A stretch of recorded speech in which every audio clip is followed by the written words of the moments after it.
Hi friends, how are you? I hope you are doing good and your preparation is also going good. Friends, as we know, we have already completed our first topic, that is meaning and nature of public administration, and topic for our today's class is scope of public administration. There are broadly two views about the scope of public administration: the post-core view, the subject matter view. Let's see the post-core view first. It is narrower view and accounts only executive branch of the government, or we can say this view corresponds with the managerial view. Friends, हमने already पढ़ चुका है पीछे previous class में कि narrower view और wider view क्या होते हैं. अगर आपने वो वीडियो नहीं देखी तो आप पहले वो वीडियो देख लीजिए, तो ये लेक्चर समझने में आसानी हो जाएगी. तो पोस्ट कोर व्यू का ये कहा गया है कि ये मैनेजरियल व्यू जो होता है, मैनेजरियल व्यू में क्या होता था, मैनेजरियल व्यू में सिर्फ टॉप के जो मैनेजमेंट के लोग थे जो डिसीजंस लेते थे उनको इंक्लूड किया जाता था, और जो टेक्नीशियंस होते थे, मैनुअल वर्क करते थे, क्लर्क्स होते थे, उनको इसके अंदर काउंट नहीं किया जाता था. तो ये पोस्ट कॉर व्यू भी कहीं ना कहीं उसी की तरह है. POSDCORB view was given by Luther Gulick. ये जो व्यू है, ये जो व्यू पॉइंट है इस स्कोप के लिए, ये एक लूथर गुलिक, एक सोशल रिसर्चर थे, उन्होंने दिया था अपने ऑब्जर्वेशन से. गुलिक observed that while doing the work of administration, the administrator has to do the following activities. गुलिक ने ये ऑब्जर्व किया था कि कोई भी एडमिनिस्ट्रेटर जब कोई एडमिनिस्ट्रेशन का वर्क करता है तो उसे ये जो आगे मैं बताऊंगा ये एक्टिविटीज़ करनी पड़ती हैं. तो पोस्ट कॉर्प एक एक्रोनिम है जिसमें पी का मतलब होता है प्लानिंग.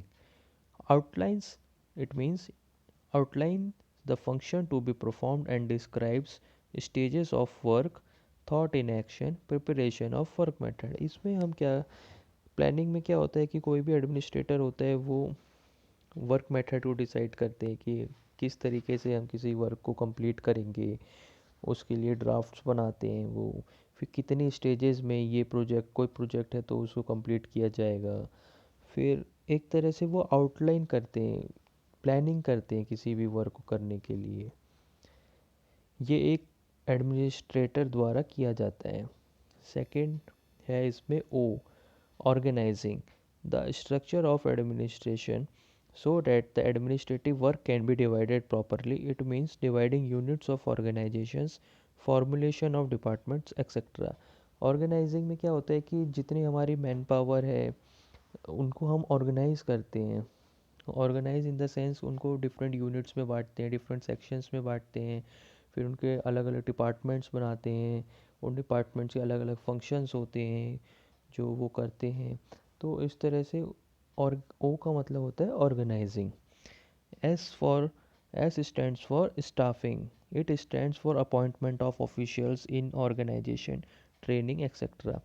स्टाफिंग में क्या होता है कि जो हम अपने ऑर्गेनाइजेशन में मैन पावर होती है, जो भी पीपल होते हैं, जो भी लोगों को हम लेते हैं, उनका अपॉइंटमेंट करते हैं, उनकी नियुक्ति करने का स्टाफिंग के अंदर आता है. और उनकी जो ट्रेनिंग होती है, कोई भी जिस हिसाब से उनसे काम लिया जाना होता है, जिस हिसाब से उनका वर्क होता है, उस हिसाब से उन्हें ट्रेनिंग प्रोवाइड करना, ये सब स्टाफिंग के अंदर में आता है. Next is directing. It means making decision and issuing orders and instructions to the subordinate and guiding the enterprise. Directing में क्या होता है, जो ऑफिशियल्स होते हैं, जो ऑफिसर्स होते हैं, जो एडमिनिस्ट्रेटर होता है एक्चुअली, वो अपने सबऑर्डिनेट्स को डायरेक्ट करता है कि तुम्हें ये काम करना है, तुम्हें ये काम ऐसे करना है, और इसका रिज़ल्ट इतने दिनों में आ जाना चाहिए. तो वो उनको एक तरह से डायरेक्ट करते हैं कि आपको क्या काम करना है और क्या काम नहीं करना है. और ये मैं आपको बता दूँ, ये हायरार्की में अगर आप देखेंगे तो डायरेक्टिंग जो होती है ये ऊपर से नीचे की तरफ होती है. जैसे कोई एक आईएएस है, तो वो एक एडमिनिस्ट्रेटर है, तो वो अगर किसी को ऑर्डर देते हैं तो वो ये नहीं होगा कि वो ऑर्डर प्रिंसिपल सेक्रेटरी को दे रहे होंगे जो उनसे सीनियर होंगे. बल्कि वो ऑर्डर एसडीएम को दे रहे होंगे, सब डिविजनल ऑफिसर को दे रहे, सब डिविजनल मजिस्ट्रेट को दे रहे होंगे, या फिर उनसे छोटे कोई अधिकारी होंगे उनको दे रहे होंगे। CO, next is CO, coordinating means the important duty of interrelating the work of various divisions, section and other parts of the organization। इसमें क्या होता है कि उनका काम होता है कि अलग अलग डिपार्टमेंट होते हैं, जैसे कोई एक आईएएस है तो उसको लॉ एंड ऑर्डर भी मेंटेन करवाना है, फिर टैक्स कलेक्शन भी करना है, तो ये रेवेन्यू डिपार्टमेंट का हो गया। तो इन सब में फिर म्यूनसिपल कॉरपोरेशन भी हो गया, तो इन सब में कोऑर्डिनेशन बना के काम करना पड़ता है कि एक डिस्ट्रिक्ट में कोऑर्डिनेशन बना रहे, डिस्ट्रिक्ट के जो डिपार्टमेंट्स उनमें कोऑर्डिनेशन बना रहे ताकि स्मूथ फंक्शनिंग हो सके। R stands for reporting. Reporting to higher officials about the work performed. It is the inspection by which higher officer receives information about the work done at the lower level of organization। इसमें क्या होता है कि एक तरह से ये report देते, कहते हैं रिपोर्ट देनी है, तो रिपोर्ट जो देते हैं वो आप कभी किसी अपने बड़े अधिकारी को ही देते हैं। ऐसा तो होता नहीं है कि एक आईएएस अपने एसडीएम को रिपोर्ट दे रहा है, बल्कि उल्टा होता है, एक एसडीएम अपने डीएम को रिपोर्ट देता है। तो रिपोर्टिंग की जो हायरार्की होती है वो बॉटम टू टॉप होती है, और जो डायरेक्टिंग की होती है वो टॉप टू बॉटम होती है। इस बात का ध्यान रखिएगा, ये क्वेश्चंस पूछ लेते हैं। B stands for budget. Preparation of budget is also the function of executive every year. A budget is executed for performance of different tasks of the public। अब कोई ना कोई जैसे हम जानते हैं कि कोई ना कोई ऑर्गेनाइजेशन है तो उसमें उनके कुछ फंक्शंस होते हैं, उन फंक्शंस को करने के लिए हमें मनी रिक्वायर्ड होता है, उन मनी को कैसे यूज़ करना है वो बजट आता है। वो तो बजट फॉर्म किया जाता है। बजट फॉर्म करने का काम भी एक एडमिनिस्ट्रेटर का होता है कि कितने पैसे किस डिपार्टमेंट में देना चाहिए, क्या प्रायोरिटी है इस साल की, उस हिसाब से वो बजट फॉर्म करते हैं। फ्रेंड्स, ये जो पोस्ट कॉर व्यू है लूथर गुलिक द्वारा दिया गया था, इसकी कुछ लिमिटेशंस भी हैं। POSDCORB view take into consideration only the common technique of administration but ignores the study of subject matter with which an agency is concerned. Thus, his approach was technique oriented and not subject oriented। Administration, for example, administration of railway department and administration of police। Friends, जो POSDCORB view है इन जो Luther गुलिक जी ने दिया था वो ये है कि वो एक कॉमन से टेक्निक्स बताते हैं कि एक एडमिनिस्ट्रेटर को ये काम कर ये काम करने हो चाहिए, ये करने होते हैं, करने पड़ते हैं। बट उन्होंने ये कहा था कि जितने भी फील्ड्स हैं, जितने भी एडमिनिस्ट्रेशन के फील्ड्स होते हैं उनमें एक ही तरह की टेक्निक काम करेगी। बट ये कहीं ना कहीं गलत था, क्योंकि आपको पता है कि जो रेलवे डिपार्टमेंट का एडमिनिस्ट्रेटर का काम है वो पुलिस डिपार्टमेंट के एडमिनिस्ट्रेटर के काम से कहीं ज़्यादा अलग होता है, या फिर एक डॉक्टर मेडिकल एडमिनिस्ट्रेशन के वर्क से काफ़ी डिफरेंट होता है। तो वहाँ पे अलग अलग टेक्निक्स का यूज़ किया जाता है, अलग अलग सब्जेक्ट मैटर की स्टडी की जाती है। तो इसीलिए हर टेक्निक को आप सेम टेक्निक को सारे डिपार्टमेंट में यूज़ नहीं कर सकते हैं। तो वो यही इनकी एक लिमिटेशन थी, एंड यही लिमिटेशन ने this give birth to study of scope of subject matter view. और इनकी इसी लिमिटेशन ने सब्जेक्ट मैटर व्यू जो इन्होंने नहीं किया था उसको जन्म दिया था, वो हम आगे पढ़ेंगे।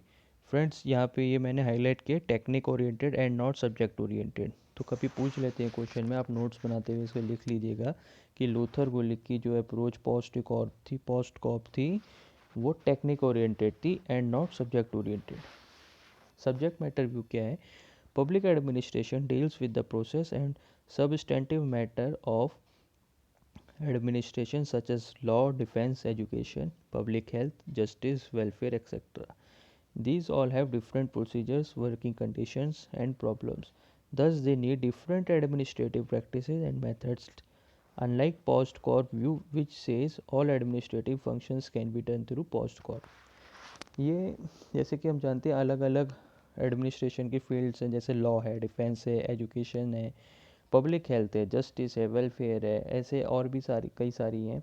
तो उनमें अलग अलग एडमिनिस्ट्रेशन के वर्क्स होते हैं। अब अगर हम इसमें ऐसा नहीं होता कि पोस्ट कॉर्प की जो टेक्निक दी गई हुई है लूथर गुलिक द्वारा वो हम अप्लाई कर दें सब में, क्योंकि सबका नेचर ऑफ वर्क अलग होता है, सबकी नेचर ऑफ प्रॉब्लम अलग होती है। तो उनकी प्रॉब्लम सॉल्व करने के लिए हमें डिफरेंट डिफरेंट सॉल्यूशंस लेके आने पड़ते हैं। तो उनकी सॉल्यूशंस लाने के लिए हमें सब्जेक्ट मैटर भी चाहिए, मतलब उस सब्जेक्ट्स की स्टडी होनी चाहिए। कोई डिफेंस का है, डिफेंस में कोई प्रॉब्लम आई हुई है, मान लीजिए कोई भी प्रॉब्लम है, तो वो ऐसा नहीं होगा कि जो एक पब्लिक हेल्थ के एडमिनिस्ट्रेशन में प्रॉब्लम आती है तो वो डिफेंस के एडमिनिस्ट्रेशन में उसी टेक्निक को यूज़ करके हम उस प्रॉब्लम को सॉल्व कर सकें। तो डिफेंस के लिए एक अलग हमको अप्रोच चाहिए, एक अलग से हमें टेक्निक चाहिए।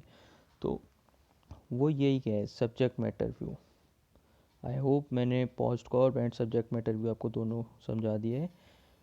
और एक ये लुइस मेरियम करके एक थिंकर हैं, इन्होंने एक डेफिनेशन दी है जो काफ़ी इंपॉर्टेंट है। इसमें जो मैंने रेड में लिखा है, two blades like a pair of scissor, आपको ये ध्यान रखना है। बस अगर डेफिनेशन आएगी भी तो आपको ये ध्यान रखना है और आपको आंसर मार्क कर लेना है। आप जब लुइस मेरियम के आगे नोट्स बनाएंगे तो लुइस मेरियम के आगे two blades like a pair of scissor लिख लेना बस। बाकी डेफिनेशन समझ लेते हैं हम क्या है। Public administration is an instrument with two blade like a pair of scissors. One blade may be a knowledge of field covered by postcode, the other is knowledge of subject matter in which these techniques are applied. Both blades must be good to make an effective tool. Friends, Lewis Meriam कहते हैं कि एक public administration जो है ये एक कैंची की तरह है, एक सीज़र की तरह है, जो जिसमें दो ब्लेड्स होते हैं, जो जिसका एक ब्लेड होता है पोस्टकॉर्प व्यू जो कि लूथर गुलिक ने दिया था, और दूसरा ब्लेड होता है सब्जेक्ट मैटर व्यू। इसका मतलब ये कि अगर आपको स्मूथ फंक्शनिंग चाहिए तो दोनों ही ब्लेड्स जो है वो शार्प होने चाहिए, वो अच्छे होने चाहिए, तभी सीजर वर्क अच्छा करेगी। अगर कोई भी एक ब्लेड अच्छा नहीं हुआ तो सीजर काम अच्छे से नहीं कर पाएगी। Thus both postcorp and subject matter view compliments each other, और ये दोनों एक दूसरे को सपोर्ट करते हैं, ना कि एक दूसरे के अगेंस्ट में हैं। Thank you friends. और ये कुछ क्वेश्चंस हैं इसके बेस्ड पे, previous year questions. Who coined the acronym postcorp? I hope you know the answer, and the answer is Luther Gulik. Next question is the letter R in postcorp stands for revenue, radicalism, registration, reporting. So as you know the answer is reporting. Reporting में hierarchy bottom to top होती है, इस बात का ध्यान रखिएगा। Thank you friends, I hope I would be able to help you through these questions and these um, definitions of a positive corp and subject matter view. And the next video will be coming on the significance of public administration. Thank you friends, and please share this video and like it and comment it, and please share your feedback if you want some extra thing from my side, or how I can improve my quality of videos or content, then please let share me. Thank you, thanks a lot.